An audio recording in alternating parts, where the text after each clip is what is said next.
श्रीमद् भागवत महापुराण चतुर्थ स्कंद छठा अध्याय ब्रह्मा आदि देवताओं का कैलाश जाकर श्री महादेव जी को मनाना। श्री मैत्रेय जी कहते हैं, विदुर जी, इस प्रकार जब रुद्र के सेवकों ने समस्त देवताओं को हरा दिया और उनके संपूर्ण अंग प्रत्यंग भूत प्रेतों के त्रिशूल, पट्टिस, खड्ग, गदा, परिघ और मुद्गर आदि आयुधों से छिन्न भिन्न हो गए, तब वे ऋत्विज और सदस्यों के सहित बहुत ही डर कर ब्रह्मा जी के पास पहुँचे और प्रणाम करके उन्हें सारा वृत्तांत कह सुनाया। भगवान ब्रह्मा जी और सर्व अंतर्यामी श्री नारायण पहले से ही इस भावी को उत्पात को जानते थे, इसी से वे दक्ष के यज्ञ में नहीं गए थे। अब देवताओं के मुख से वहां की सारी बात सुनकर उन्होंने कहा, देवताओं, परम समर्थ तेजस्वी पुरुष से कोई दोष नहीं, दोष भी बन जाए तो भी उसके बदले में अपराध करने वाले मनुष्यों का भला नहीं हो सकता। फिर तुम लोगों ने तो यज्ञ में भगवान शंकर का प्राप्य भाग न देकर उनका बड़ा भारी अपराध किया है, परंतु शंकर जी बहुत शीघ्र प्रसन्न होने वाले हैं, इसलिए तुम लोग शुद्ध हृदय से उनके पैर पकड़कर उन्हें प्रसन्न करो, उनसे क्षमा मांगो। दक्ष के दुर्वचन रूपी बाणों से उसका हृदय तो पहले से ही बिंद रहा था, उस पर उनकी प्रिया सती जी का वियोग हो गया। इसलिए यदि तुम लोग चाहते हो कि वह यज्ञ फिर से आरंभ होकर पूर्ण हो, तो पहले जल्दी जाकर उनसे अपने अपराधों के लिए क्षमा मांगो, नहीं तो उनके कुपित होने पर लोकपालों के सहित इन समस्त लोकों का भी बचना असंभव है। भगवान रुद्र परम स्वतंत्र हैं, उनके तत्व और शक्ति सामर्थ्य को न कोई ऋषि मुनि देवता और यज्ञ स्वरूप देवराज इंद्र ही जानते हैं और न स्वयं मैं ही जानता हूँ। फिर दूसरों की तो बात ही क्या है। ऐसी अवस्था में उन्हें शांत करने का उपाय कौन कर सकता है। देवताओं से इस प्रकार कहकर ब्रह्मा जी उनको प्रजापतियों को और पितरों को साथ ले अपने लोक से पर्वत श्रेष्ठ कैलाश को गए, जो भगवान शंकर का प्रिय धाम है। उस कैलाश पर औषधि, तप, मंत्र तथा योग आदि उपायों से सिद्धि को प्राप्त हुए और जन्म से ही सिद्ध देवता नित्य निवास करते हैं। किन्नर, गंधर्व और अप्सरा आदि सदा वहाँ बने रहते हैं। उसके मणिमय शिखर हैं, जो नाना प्रकार की धातु से रंग बिरंगे प्रतीत होते हैं। उस पर अनेक प्रकार के वृक्ष, लता, गुल्म आदि छाए हुए हैं, जिनमें झुंड के झुंड जंगली पशु विचरते हैं।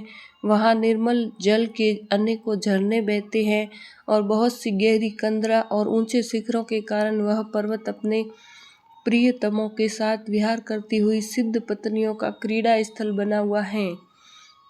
वह सब और मोरों के शोर, मदांध भ्रमरों के गुंजार, कोयलों की कुहू कुहू ध्वनि तथा अनन्या नए पक्षियों के कलरव से गुंज रहा है।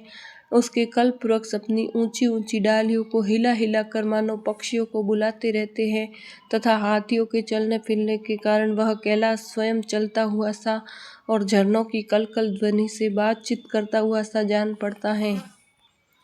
मंदार, पारिजात, सरल, तमाल, साल, ताड़, कचनार, असन और अर्जुन के वृक्षों से वह पर्वत बड़ा ही सुहावना जान पड़ता है। आम, कदम्ब, नीप, नाग, पुन्नाग, चंपा, गुलाब, अशोक, मैलसिरी, कुंद, कुर्बद, सुनहरे शतपत्र, कमल, इलायची और मालती की मनोहर लताएं तथा कुब्जक, मोगरा और माधवी की बेलें भी उसकी शोभा बढ़ाती हैं। कटहल, गूलर, पीपल, पाकर, बड़, गूगल, भोजवृक्ष, औषधि जाति के पेड़, केले आदि जो फल आने के बाद काट दिए जाते हैं, सुपारी, राजभोग, जामुन, खजूर, आमड़ा, आम, पियाल, महुआ और लिसोड़ा आदि विभिन्न प्रकार के वृक्षों तथा पोले और ठोस बांस के झरमुटों से वह पर्वत बड़ा ही मनोहर मालूम होता है।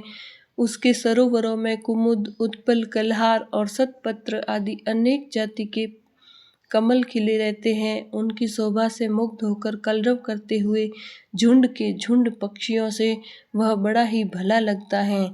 वहाँ जहाँ तहाँ हिरन, वानर, सुअर, सिंह, रीछ, शाही, नीलगाय, सरब, बाघ, कृष्णमृग, भैंसे, कर्णांत्र, एक पद, अश्वमुख, भेड़ी और कस्तूरी मृग घूमते रहते हैं तथा वहाँ के सरोवरों के तट केलों की पंक्तियों से घिरे होने के कारण बड़ी शोभा पाते हैं। उसके चारों ओर नंदा नाम की नदी बहती है, जिसका पवित्र जल देवी सती के स्नान करने से और भी पवित्र एवं सुगंधित हो गया है। भगवान भूतनाथ के निवास स्थान उस कैलाश पर्वत की ऐसी रमणीयता देखकर देवताओं को बड़ा आश्चर्य हुआ। वहां उन्होंने अलका नाम की एक सुरम्य पुरी और सौगंधिक वन देखा, जिसमें सर्वत्र सुगंध फैलाने वाले सौगंधिक नाम के कमल खिले हुए थे। उस नगर के बाहर की ओर नंदा और अलकनंदा नाम की 2 नदियां हैं। वे तीर्थपाद श्री हरि की चरण रज के संयोग से अत्यंत पवित्र हो गई है। विदुर जी, उन नदियों में रति विलास से थकी हुई देवांगनाएं अपने अपने निवास स्थान से आकर जल क्रीड़ा करती हैं और उसमें प्रवेश कर अपने प्रियतमों पर जल उलीचती हैं। स्नान के समय उसका तुरंत का लगाया हुआ कुचुम कुकम धुल जाने से जल पीला हो जाता है। उस कुमकुम मिश्रित जल को हाथी प्यास न होने पर भी गंध के लोभ से स्वयं पीते और अपनी हथिनियों को पिलाते हैं। अलकापुरी पर चांदी, सोने और बहुमूल्य मणियों के सैकड़ों विमान छाए हुए थे, जिनमें अनेकों यक्ष पत्नियां निवास करती थी। इसके कारण वह विशाल नगरी बिजली और बादलों से छाए हुए आकाश के समान जान पड़ती थी। यक्षराज कुबेर की राजधानी उस अलकापुरी को पीछे छोड़कर देवगण सौगंधिक वन में आए। वह वन रंग बिरंगे फूल, फल और पत्तों वाले अनेकों कल्प वृक्षों से सुशोभित था। उसमें कोकिलादि पक्षियों का कलरव और भंवरों का गुंजार हो रहा था तथा राजहंसों के परम प्रिय कमल कुसुमों से सुशोभित अनेकों सरोवर थे। वह वन जंगली हाथियों के शरीर की रगड़ से लगने से घिसे हुए हरि चंदन वृक्षों का स्पर्श करके चलने वाली सुगंधित वायु के द्वारा यक्ष पत्नियों के मन को विशेष रूप से मथे डालता था। बावलियों की सीढ़ियां वैदूर्य मणि की बनी हुई थी, उनमें बहुत से कमल खिले हुए थे। वहां अनेकों किम पुरुष जी बहलाने के लिए आए हुए थे। इस प्रकार उस वन की शोभा निहारते जब देवगण कुछ आगे बढ़े, तब उन्हें पास ही एक वट वृक्ष दिखाई दिया। वह वृक्ष 100 योजन ऊंचा था तथा उसकी शाखाएं 75 योजन तक फैली हुई थी। उसके चारों ओर सर्वदा अविचल छाया बनी रहती थी, इसलिए धाम का कष्ट कभी नहीं होता था तथा इसमें कोई घोंसला भी नहीं था। उस महायोग माया और मुमुक्षुओं के आश्रयभूत वृक्ष के नीचे देवताओं ने भगवान शंकर को विराजमान देखा। वे साक्षात क्रोधहीन काल के समान जान पड़ते थे। भगवान भूतनाथ का श्रीअंग बड़ा ही शांत था। सनंदादि शांत सिद्धगण और सखा यक्ष राक्षसों के स्वामी कुबेर उनकी सेवा कर रहे थे। जगतपति महादेव जी सारे संसार के सुहृदय हैं, स्नेहवश सबका कल्याण करने वाले हैं। वे लोकहित के लिए ही उपासना, चित्त की एकाग्रता और समाधि आदि साधनों का आचरण करते रहते हैं। संध्याकालीन मेघ की कांति वाले शरीर पर वे तपस्वियों के अभीष्ट चिन्ह भस्म, दंड, जटा और मृग चरम एवं मस्तक पर चंद्रकला धारण किए हुए थे। वे एक कुशासन पर बैठे हुए थे और अनेकों साधु श्रोताओं के बीच में श्री नारद जी के पूछने से सनातन ब्रह्म का उपदेश कर रहे थे। उनका बायां चरण दाईं जांघ पर रखा था। वे बायां हाथ बाएं घुटने पर रखे कलाई में रुद्राक्ष की माला डाले तर्क मुद्रा से विराजमान थे। वे योगपट काठ की बनी हुई टेकनी का सहारा लिए एकाग्र चित्त से ब्रह्मानंद का अनुभव कर रहे थे।